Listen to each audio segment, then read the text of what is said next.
اللہ تعالی ہمارے حال کے اوپر رحم فرمائے۔ گزشتہ کچھ عرصے سے خصوصاً ہمارے خطے میں زلزلوں کی کثرت، جیسے کہ کچھ وقت پہلے زلزلے آئے تھے، زلزلوں کے جدید جھٹکے، اور مونسون کی بارشوں کا شدت اختیار کر لینا، پھر کچھ عرصہ پہلے سیلاب جو پنجاب کے مختلف علاقوں کو بہا کر لے گیا، اور اب کلاؤڈ برسٹ اور دیگر سیلابی ریلیں جو آپ کے خیبر پختونخوا کے کئی علاقوں میں لوگوں کے گھروں کو وہ مسمار کر کے چلے گئے، جانی نقصان بھی ہوا، مالی نقصان بھی بہت زیادہ ہوا۔ زلزلے بھی آ رہے ہیں، موسموں میں تبدیلیاں بھی کثرت کے ساتھ ہو رہی ہیں، اور یہ اس سال کی جو گرمی ہے، آپ نے سنا ہوگا ہمارے کئی بزرگ کہتے ہیں کہ زندگی میں ایسی گرمی ہمیں محسوس نہیں ہوئی جتنی شدت اس سال جون جولائی کے اندر محسوس ہوئی ہے۔ اور پھر اوپر سے سیلاب، اور آئے دن آئے روز کوئی نہ کوئی نیا واقعہ رونمار ہو رہا ہے، کبھی وبائیں پھیل رہی ہیں، ڈینگی ہے، فلاں وائرس ہے، فلاں وائرس ہے، کبھی جھٹکے زلزلوں کے لگ رہے ہیں، کبھی سیلاب، اور اب بادل پھٹنے سے پہاڑ چلنے لگا۔ لوگوں نے اپنی آنکھوں سے دیکھا پہاڑوں کو، جیسے تو قیامت والے دن تو اللہ تعالیٰ کہتے ہیں نا، ہم پہاڑوں کو چلا دیں گے، یوم نسیر الجبال، پہاڑوں کو ہم چلائیں گے۔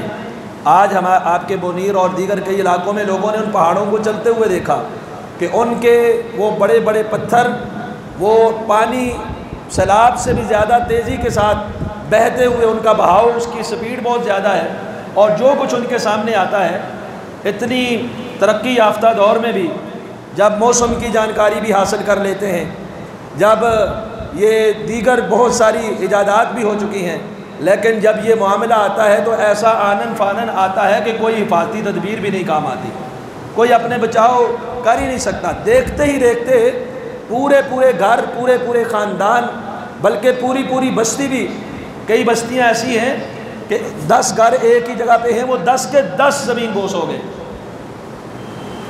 سوابی کے ایک علاقے کے اندر تقریباً 38 یا 40 گھر جو ہے وہ بالکل ختم ہو گئے، ان کا کچھ ایک تنکا بھی نہیں بچا، ان کو وہ ریلیں بہا کر لے گئے۔ تو اس میں جب یہ صورتحال پیش آتی ہے تو ہمارے ذہنوں کے اندر بھی بڑے انتشار آ جاتے ہیں۔ تو سب سے زیادہ جو بات آتی ہے وہ یہی آتی ہے کہ وہاں پہ بے حیائی بہت ہے، اس لیے اللہ نے ان کو پکڑ لیا۔ اگر آپ ان سے مقابلہ کریں تو ہمارے علاقے بھی بے حیائی سے محفوظ نہیں ہیں، اور ان میں کئی غریب، کئی دیہاتی مزدور، دیہڑی دار لوگ، ان کے جانی اور مالی نقصان ہوئے، اور یہاں بڑے بڑے مگرمچھ حرام خور بھی ہیں، سود خور بھی ہیں، اور دنیا جہان کا سارا کام کرتے ہیں، وہ محفوظ ہیں۔ تو ایک آدمی جب کلیئر ایک چیز کو اپنی طرف سے یہ کہہ دے کہ یہ اللہ کا عذاب آیا ہے، تو یہ بہت بڑی جسارت کی بات ہے۔ ہمیں قرآن و سنت کی روشنی میں سمجھنا چاہیے کہ ان حالات میں ہمیں اپنے رب العالمین سے بدگمان نہیں ہونا چاہیے، اور اپنی طرف سے کوئی جسارت نہیں کرنی چاہیے، اپنی طرف سے کوئی فیصلہ نہیں کرنا چاہیے۔ یہ سیلاب، یہ زلزلے، یہ وبائیں آتی کیوں ہیں؟ ایک وجہ اللہ سبحانہ و تعالیٰ نے بیان فرما دی، اور یہ بات تو حقیقت ہے کہ اس کے صرف سانسی مظاہر ہی نہیں ہوتے، کہ اللہ کے نظام کے اندر کوئی گڑبڑ نہیں ہوتی۔ اللہ بڑا قدرت رکھنے والا ہے، اللہ سبحانہ و تعالیٰ کا نظام بڑا مضبوط ہے، ایک سیکنڈ کے لیے بھی کوئی چیز آگے پیچھے نہیں ہوتی۔ سورج اپنے رخ پہ چل رہا ہے، چاند چل رہا ہے، زمین و آسمان کا جتنا بھی افلاک کا نظام ہے، اس کے اندر اللہ سبحانہ و تعالیٰ کی طرف سے گڑبڑ نہیں ہوتی۔ جب اللہ تعالیٰ خود کرنا چاہیں، کسی جگہ پہ بارش برسانا چاہیں، کسی جگہ پہ بادل وہاں پہ پھٹ کے ان کے اوپر لگ جائے، کسی جگہ پہ زلزلہ دینا چاہے، تو صرف سائنسی مظاہر نہیں ہے، بلکہ اللہ سبحانہ و تعالیٰ کی مرضی شامل حال ہوتی ہے۔ تو ایک مقصد اللہ سبحانہ و تعالیٰ نے سورہ بقرہ کی آیت نمبر 155 میں بیان فرمایا، وَلَنَبْلُوَنَّكُمْ بِشَيْءٍ مِّنَ الْخَوْفِ، ہم ضرور تمہیں آزمائیں گے کسی خوف کے ساتھ۔ ہوتا ہے کبھی خوف ہو جاتا ہے، دہشت گردی ہو جاتی ہے، یا اس طرح کے دیگر جنگی حالات آ جاتے ہیں جس میں خوف و ہراس پھیل جاتا ہے۔ والجوع، کبھی معیشت کمزور کر کے بے روزگاری عام، معیشت تنگ، فقر و فاقہ زیادہ، بھوک کی وجہ سے اللہ آزمائیں گے۔ یہ امتحان، ہم آئے دنیا میں امتحان کے لیے ہیں، یہ دارالامتحان ہے، یہاں کبھی بھی کسی بھی وقت کسی کو بھی آزمایا جا سکتا ہے، لیکن اللہ سے دعا یہ کرنی چاہیے اللہ میں عافیت عطا فرمائے۔ ہم بڑے کمزور لوگ ہیں، اللہ کی ان آزمائشوں پہ پورا نہیں اتر سکتے۔ احسب الناس ان یترکوا ان یقولوا آمنا وہم لا یفتنون، لوگوں نے یہ سمجھ لیا ہے کہ وہ یہ کہیں گے کہ ہم ایمان والے ہیں اور ان کو آزمایا نہیں جائے گا، نہیں آزمایا جائے گا۔ تو اللہ تعالیٰ فرماتے ہیں کہ ہم خوف کے ساتھ آزماتے ہیں، اور دوسری چیز ہم بھوک کے ساتھ آزماتے ہیں، کبھی قحط بھی آ جاتا ہے۔ صحابہ کے دور میں بھی کئی مرتبہ ایسا ہوا کہ قحط آیا، قحط بھی آ جاتا ہے۔ وَنَقْفٍ مِّنَ الْأَمْوَالِ وَالْأَنفُسِ وَالثَّمَرَاتِ، اور کبھی مال کے اندر نقصان آ جاتا ہے، کاروباری معاملات میں نقصان آ گیا، یا اس طرح کے سیلاب آئے تو گھروں کے گھر بہا کر لے گیا، کبھی زلزلے آئے تو مالی نقصان بہت زیادہ ہو گیا۔ والانفس، جانی نقصان، جس طرح کہ آپ کے ان علاقوں میں کئی گھر ایسے ہیں کہ پورے گھر کا کوئی فرد بچا ہی نہیں، جانی نقصان، مالی نقصان، آندیاں اور طوفان آتے ہیں، ہواؤں کا رخ تیز ہوتا ہے، پھلوں کا نقصان۔ من الاموال والانفس والثمرات، کبھی کھیتی اور پھل، گندم کا نقصان ہو رہا ہے، کبھی پھلوں کا نقصان ہو رہا ہے۔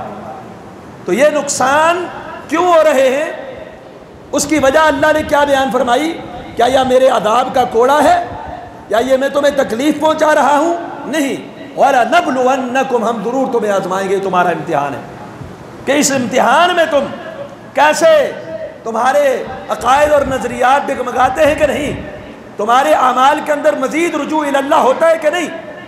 اب دیکھیں نا، دو طرح کے لوگ ہوتے ہیں زیادہ تر، کچھ لوگ جیسے ہی نقصان ہوتا ہے ان کی زبانوں پہ شکوہ شروع ہو جاتا ہے، اللہ کو ہم پہ رحم نہیں آتا، معاذ اللہ، وما ظنکم برب العالمین، کیا گمان ہے تمہارا اپنے رب کے بارے میں۔ کبھی وہ شکوے، شکایات اور اس طرح کے واویلے شروع کر دیتے ہیں جو جاہلیت سے بھی بدتر ہے، اور کچھ لوگ مزید رجوع اللہ کی طرف رجوع کرتے ہیں، دعائیں کرتے ہیں، صبر کرتے ہیں، اللہ کی رضا پہ راضی ہوتے ہیں، عافیت طلب کرتے ہیں مزید۔ دو طرح کے لوگ ہیں۔ تو یہاں اللہ سبحانہ و تعالیٰ نے فرمایا جب یہ آزمائش آتی ہے، جانوں مالوں پھلوں میں کمی کے ساتھ تمہیں آزمایا جاتا ہے، وَبَشِّرِ الصَّابِرِينَ، تو صبر کرنے والوں کو آپ بشارت دے دیجیے۔ اس سے صرف مراد یہی نہیں ہے کہ آپ کا کوئی فوت ہو گیا تو آپ صبر کر لیں، جانی نقصان ہوا ہے صبر، مالی نقصان ہوا ہے صبر، وبائیں پھیلی ہے صبر۔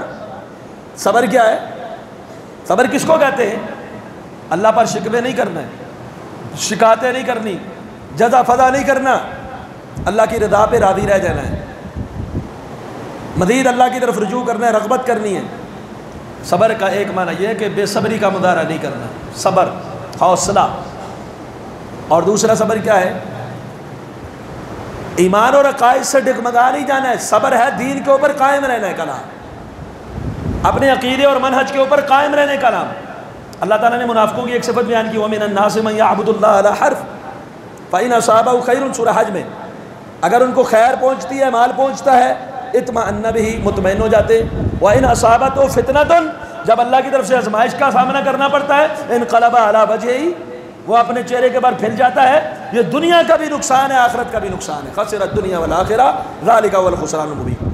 مومن ایسا نہیں ہوتا کہ آزمائش میں وہ اللہ سے رجوع کرنے کے بجائے جزا فضا شروع کر دے اور اپنا عقیدے ایمان کو برا بلا کے نہ شروع کر دے کہ یہ کیسا اسلام ہے، میں نے اسلام قبول کیا، یہ ہو گیا، مسلمانوں کے اوپر یہ ہو رہا ہے۔ جیسا کہ منافقین کا طرز عمل اللہ سبحانہ و تعالیٰ نے کئی مقام پہ بیان فرمایا ہے کہ جب وہ جنگ کے موقع پہ ہوتے تھے، فتح پہنچتی تو کہتے ہم بھی آپ کے ساتھ ہیں، اور اگر نہ جا سکتے تو کہتے کاش ہم بھی ہوتے، اور اگر شکست ہوتی، جانی نقصان ہوتا، کہتے اللہ کا شکر ہے ہم وہاں نہیں تھے۔ یہ منافقین کا شیوہ اور طرز عمل ہے۔ تو اپنے دین پر قائم رہنا، چاہے حالات کیسے بھی ہوں، یہ ہے صبر۔ اور جزا فضا، شکوہ شکایت نہ کرنا، اللہ کی تقسیم پہ راضی رہنا، تسلیم اور رضا کا مظاہرہ کرنا، یہ ہے صبر۔ تو اللہ تعالیٰ فرماتے ہیں وَبَشِّرِ الصَّابِرِينَ، ان کے لیے بشارت ہے، وہ اس امتحان میں کامیاب ہے۔ یہ کلاؤڈ برسٹ ہو، زلزلہ ہو، وبائیں پھیلیں، ان کا جانی اور مالی نقصان ہوا ہے، اگر یہ صابر ہوئے تو یہ کامیاب ہو گئے، انہوں نے اپنی زندگی کا مقصد پا لیا ہے۔ الذین اذا اصابتهم مصیبہ قالوا انا للہ و انا الیہ راجعون. مصیبت میں وہ جدا فرا نہیں، وہ کیا کہتے ہیں؟ ہم اللہ کے لیے ہیں اور اللہ کی طرف سے لوٹنے والے ہیں. اولئک علیہم صلوات من ربہم ورحمہ واولئک هم المہتدون. یہ وہ لوگ ہیں ان کے اوپر رب کی طرف سے رحمتیں ہیں، صلوات ہیں، اور یہی ہدایت یافتہ ہیں. تو کیا یہ لوگ جو صبر کرتے ہیں ایسے مالوں اور جانوں کی کمی میں، تو کیا یہ اللہ کی گرفت میں آ جائے؟ ان کے لیے تو فائدہ ہو گیا، ان کو تو بشارتیں مل رہی ہیں، ان پر تو رحمتوں کا نزول ہو رہا ہے، ان کے لیے تو اللہ کی طرف سے صلوات ہیں، ان کے لیے تو ہدایت یافتہ ہونے کا سرٹیفکیٹ ہے. تو لازمی نہیں کہ آپ خود جسارت کر کے کسی قوم کے بارے میں کہہ دیں اس قوم پہ عذاب آیا. یہ تو اللہ کے پیغمبر تھے، دعوت دیتے تھے، قوم کہتی تھی نہیں مانیں گے، معجزہ لاؤ، وہ معجزہ لاتے تھے، قوم کہتی تھی نہیں مانتے، عذاب لے آؤ جس کا بار بار کہتے ہو. پھر اللہ تعالیٰ اپنے نبی کو حکم دیتے تھے کہ آپ نکل جاؤ یہاں سے، ان کو میں عذاب دینے والا ہوں. وہ تو 100% عذاب ہے.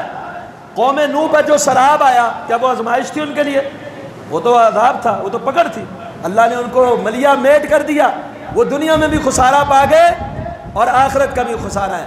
ان پہ بھی سراب آیا تھا، اس میں اللہ تعالیٰ نے ایمان والوں کو بچا لیا. وہ تو دلیل ہے کہ یہ عذاب ہے. جس کی دلیل نہیں ہے، کوئی بیمار بھی ہو جائے، لوگوں نے کہتے ہیں اللہ نے اس کو پکڑ لیا.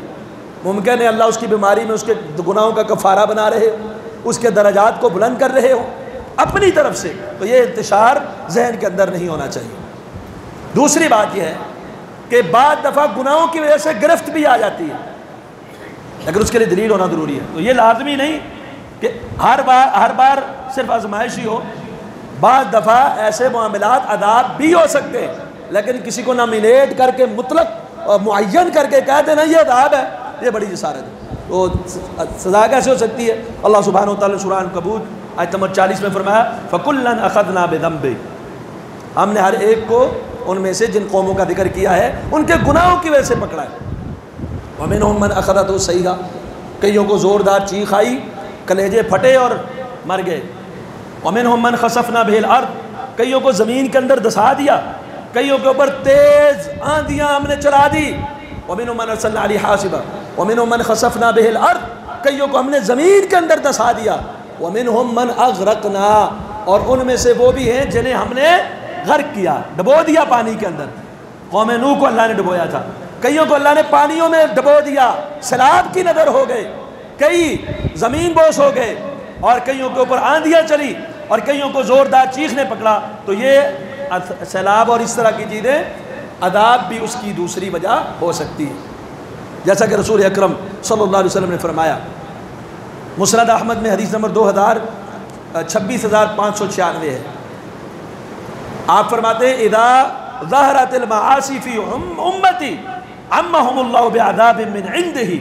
جب میری امت کے اندر معاصی ظاہر ہوں گی، نافرمانیاں وہ علانیہ طور پر واضح ہونے لگے گی، اللہ تعالیٰ عمومی عذاب بھیج دے گا. عمہم اللہ بعذاب من عنده. یعنی اس بستی پہ ایسا عمومی عذاب آئے گا، نیک اور بد دونوں اس کا گرفتار ہو جائیں گے. لیکن جب اللہ تعالیٰ ان کو اٹھائے گا، نیک لوگوں کے ساتھ اچھا معاملہ فرمائے گا، دوسروں کو گرفت کر لے گا. لیکن جب عذاب ریلے، سیلاب یا زلزلے یا کسی اور صورت میں آیا تو پھر وہ عمومی طور پہ آتا ہے. اللہ ہمیں اس سے بھی محفوظ فرمائے. عمومی طور پر پھر وہ آ جاتے ہیں. کب؟ اذا ظہرت المعاصی فی امتی. اور گناہوں میں دو باتیں بڑی خطرناک ہیں. اللہ تعالیٰ گناہوں کی وجہ سے ہی پکڑتے ہیں نا، لیکن دو باتیں بڑی خطرناک ہیں. کیا؟ ایک، جب گناہ ہو رہے ہوں اور جو لوگ گنہگار نہیں ہیں وہ ان کو روکے نا. یہ خطرناک بات ہے. یہ اللہ کو عذاب کو دعوت دینے کی کے مترادف ہے. گناہ تو ہوتے رہتے ہیں نا، لوگوں سے گناہ ہوتے رہتے ہیں، لیکن جب گناہ عام ہو، معاصی اور نافرمانی اعلانیہ عام ہو جائے اور روکنے والا کوئی نہ ہو. اگر کوئی نیکی ہے تو اپنے گھر کے اندر وہ بند ہو کے بیٹھ جائے اور نیکی کو اپنے تک محدود رکھے، آگے اس کا امر بالمعروف اور نہی عن المنکر کا فریضہ سر انجام نہ دے. یہ عذاب الہی کو دعوت دینے کے مترادف ہے. ایک بات یہ خطرناک. دوسری بات، گناہ ہو جائے، بندہ نادم ہو، شرمندہ ہو، توبہ کرے، استغفار کرے، اللہ اس کے اوپر بڑا رحم فرماتے. لیکن گناہ ہو جائے، اس گناہ کو سند جواز فراہم کرنے کی کوشش کرنا، اور اس کا دفاع کرنا اللہ کے عذاب کو دعوت دینے کے مترادف ہے۔ یہ گناہوں کی یہ دو تفصیلیں ذہن میں رکھیں۔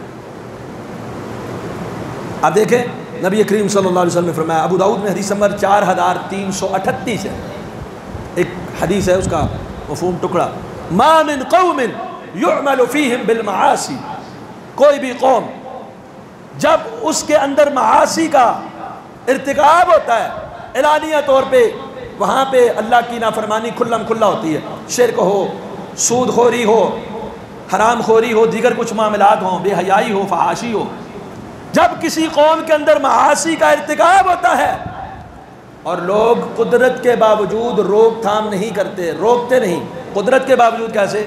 جسے اللہ نے باغ ڈور دی ہے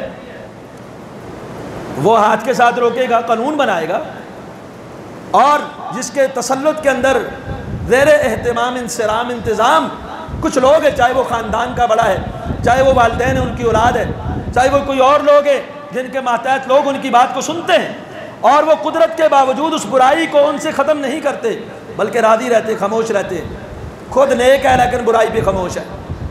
دوسرا، ہاتھ سے روکنے کی قدرت نہیں، زبان سے اگر روکتا ہے تو کوئی مسئلہ بھی نہیں، تو وہ زبان سے بھی خاموش ہے۔ لوگ معاصی کیے جا رہے ہیں، گونگا شیطان بن کے بیٹھا ہوا بندہ، میں تو بڑا نیک ہوں، پارسا ہوں، لیکن اس کو نہیں بتا رہا کہ یہ جو تو کر رہا ہے یہ ہلاکت کے گڑھے میں جا رہا ہے۔ نیکی کی تلقین نہیں، برائی اور معاصی جو اللہ کی نافرمانی ہے، بغاوتیں، ان سے روکنے کے لیے وہ اپنی زبان کا استعمال اور دعوت کا استعمال نہیں کرتا۔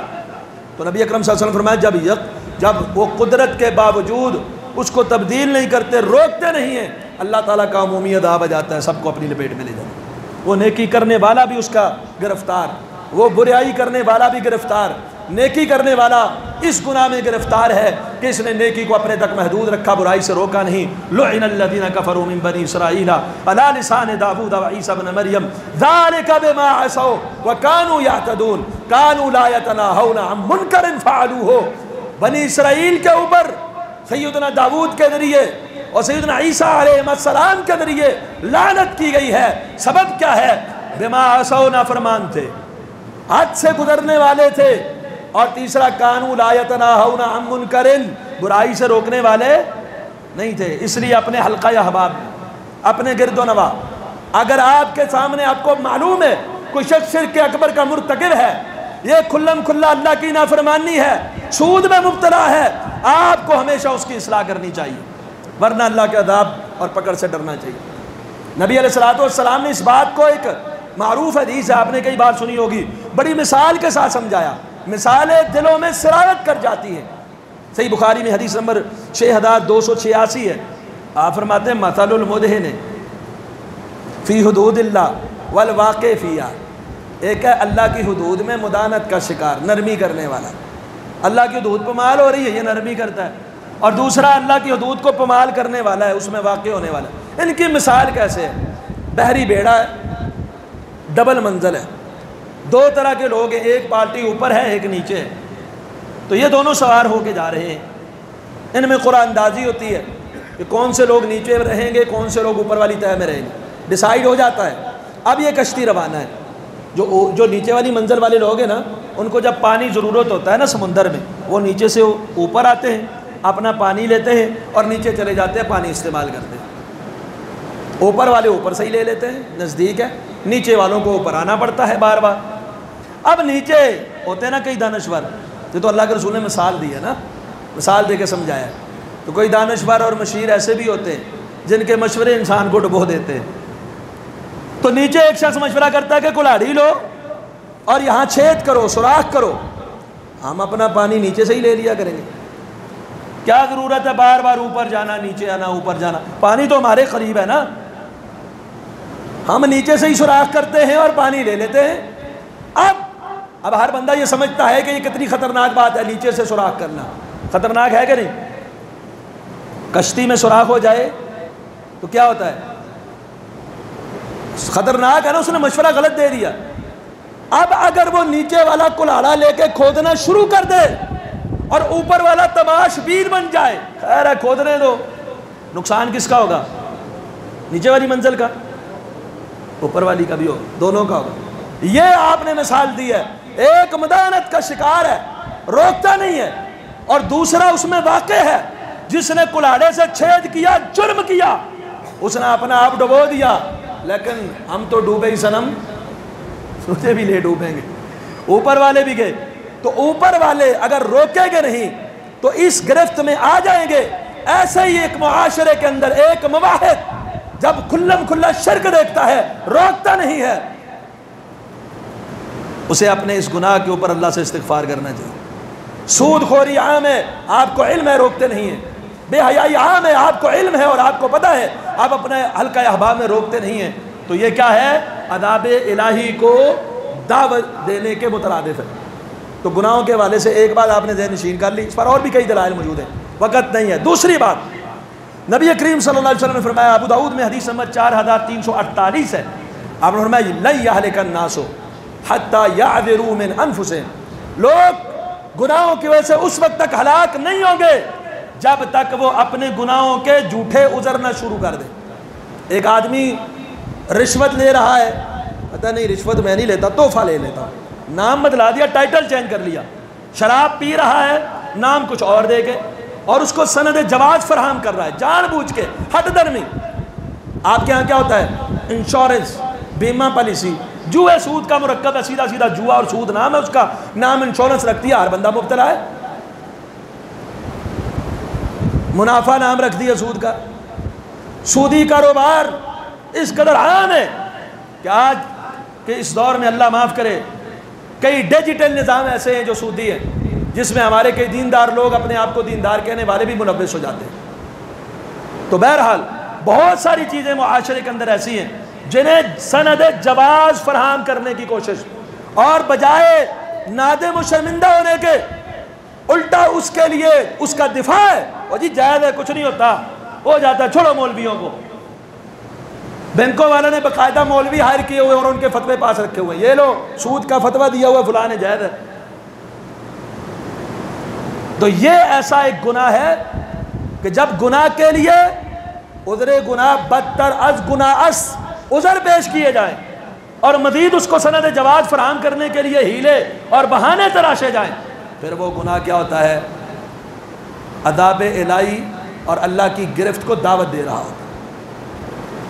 ایک مومن کی شان کیا ہے؟ گناہ ہو جاتا ہے، انسان ہے، گناہ ہو جائے فوراً اللہ کی طرف رجوع کرتا ہے، اللہ سے معافی مانگتا ہے۔ تو پہلا مقصد میں نے آپ کے سامنے رکھا آزمائش، دوسرا مقصد میں نے آپ کے سامنے رکھا گناہوں کی پکڑ، اور گناہوں کی پکڑ میں نے دو چیزیں ایسے بیان کی کہ جن کی وجہ سے پکڑ جلدی آتی ہے اور سخت آتی ہے، اور تیسری چیز ہے اللہ ایک قوم کو گناہوں سے پکڑتا ہے، اور جو بچ جاتے ہیں ان کے لیے اللہ تعالیٰ رجوع کا سامان مہیا کرتے ہیں، عبرت۔ اللہ سبحانہ وتعالیٰ نے سورہ سجدہ آیت نمبر 21 میں فرمایا وَلَنُذِيقَنَّهُم مِّنَ الْعَذَابِ الْأَدْنَىٰ، اصل عذاب تو بڑا عذاب جہنم کا ہے نا، وہ بہت بڑا عذاب ہے، اللہ اس سے محفوظ فرمائے۔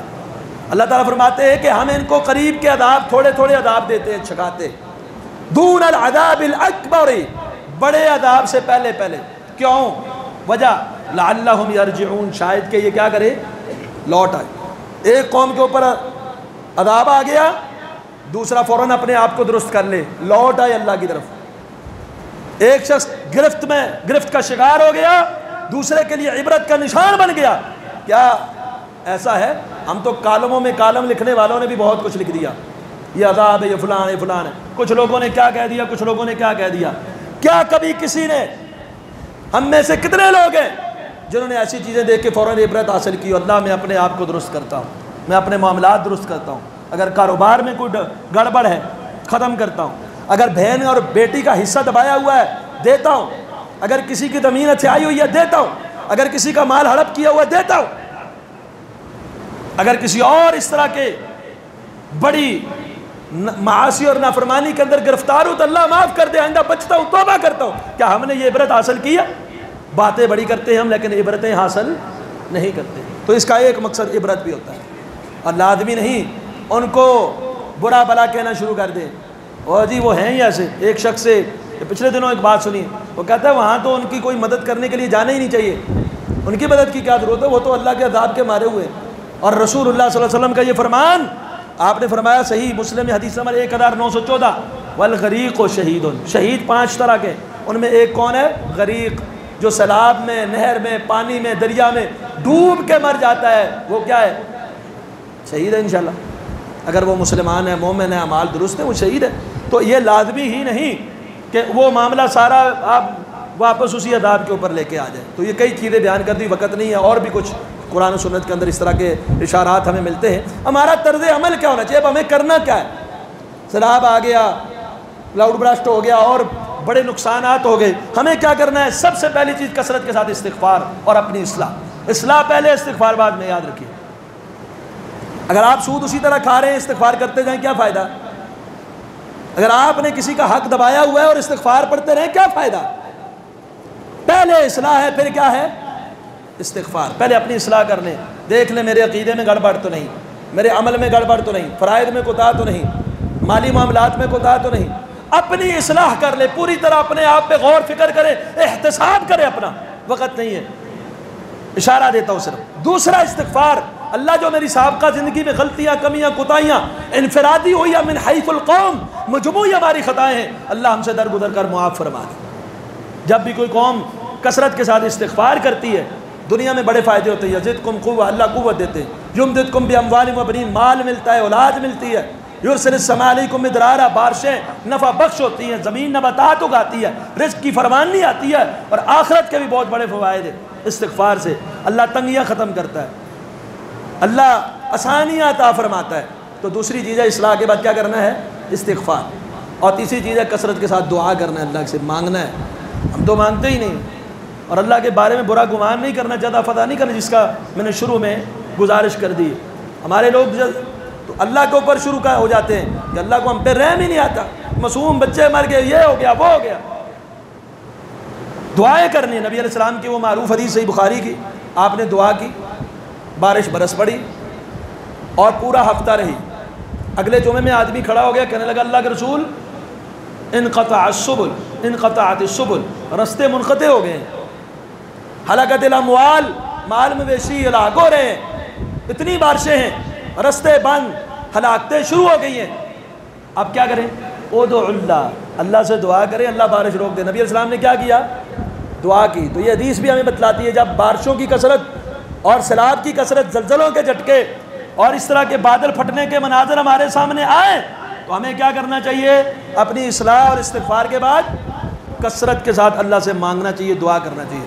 اور آخری بات، جو لوگ اس نقصان کا شکار ہوئے ہیں، جن کی اموات بھی ہوئی ہیں، مالی نقصان بھی ہوا ہے، گھروں سے بے گھر بھی ہوئے ہیں، ان کے لیے خیمہ جات، ان کے لیے خشک راشن۔ کئی لوگ ایسے ہیں جن کے کچھ رشتہ دار یا کچھ لوگ گرد و نواح کے بچے ہوئے ہیں، وہ ان کے گھروں میں رہ رہے ہیں، اب وہ ایک گھر والا ساتھ دو گھروں اور کی کفالت کر رہا ہے۔ اور کچھ لوگ ایسے ہیں جو بالکل ہی آسمان کے نیچے آ چکے ہیں، ان کا کوئی گھر بار نہیں بچا، کچھ چیز نہیں بچی۔ کئی ایسے جن کے خاندان کا کچھ نہیں بچا، اکیلے رہ گئے، کئی زخمی ہیں۔ یہ پرسوں تک یہ ثوابی کے ایک علاقے کی لاشیں جو ہیں وہ پرسوں تک نہیں، ایک آدمی کو فون کیا ہے کہ کون سا علاقہ ہے جہاں پر مالی امداد کی صورت میں پہنچایا جائے، تو پکایا کھانا پہنچایا جائے، خشک راشن پہنچایا جائے، میڈیکل کیمپ کی ضرورت ہے۔ تو انہوں نے کہا آپ لوگ دیں، بندے بھیجیں جو ہماری لاشیں ابھی تک ملبے کے نیچے وہ نکالیں۔ ایسے حالات بھی ہیں کئی علاقوں کے۔ تو اس کے لیے الاحسان ویلفیئر فاؤنڈیشن روز اول سے وہاں پر موجود ہے انشاءاللہ اللہ کے حکم سے۔ وہ ملک پاکستان کے جتنے بھی دوست احباب ہیں ان کے تعاون کے ساتھ وہ وہاں پر شروع دن سے وہ پکایا کھانا بھی لے کر گئے، میڈیکل کیمپس بھی لگائے ہوئے ہیں، راشن بھی۔ اور الحمدللہ علی پور سے ہم ہفتے کو کل یہاں سے ایک قافلہ روانہ کریں گے جس میں ہمارے پاس 1000 افراد کی میڈیسن موجود ہے الحمدللہ، اور اس کے بعد کچھ راشن بھی لے کر جانا ہے۔ تو اس کے لیے جو احباب اپنا حصہ ڈالنا چاہیں وہ جمعے کے بعد اپنا حصہ ضرور ڈال کے جائیں۔ اور اللہ کے رسول صلی اللہ علیہ وسلم نے فرمایا جو کسی مومن سے تکلیف دور کرتا ہے، صحیح مسلم کی حدیث 2699، اللہ اس کی قیامت کی تکلیفیں دور کرے گا۔ واللہ فی عون العبد ما کان العبد فی عون اخیہ، جب بندہ اپنے مسلمان بھائی کی مدد کرتا ہے اللہ اپنے اس مسلمان بندے کی بھی مدد کرتا ہے۔ اقول قولی ھذا استغفر اللہ لی ولکم ولسائر المسلمین والمؤمنین۔ اور اللہ سے خصوصی دعا کیا کریں اللہ ہمیں عافیت عطا فرمائے۔ ایمان کے بعد سب سے قیمتی دعا ہے اللہ ہمیں عافیت عطا فرمائے۔ سبحانک اللہم